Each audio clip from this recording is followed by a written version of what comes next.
અમદાવાદમાં ચાંગોદર નજીક નવાપુરા બ્રિજ પાસે ઇકો સ્પોર્ટ ગાડીમાં અચાનક આગ લાગવાનો બનાવ બન્યો છે, પરંતુ હાલ ફાયર ફાઈટર દ્વારા આગ કાબૂમાં લેવામાં આવી છે.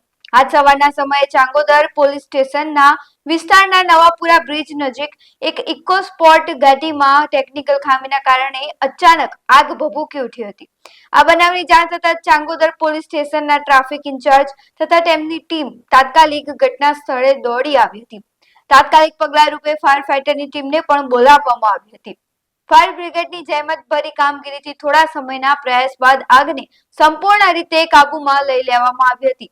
સદનસીબે આ આગની ઘટનામાં કોઈ જાનહાનિ નોંધાઈ નથી, પણ ગાડીનું ભારે નુકસાન થયું છે. હાલ પોલીસે વધુ તપાસ હાથ ધરી છે કે આખરે ટેકનિકલ ખામી શું હતી જેના કારણે આગ લાગી હતી.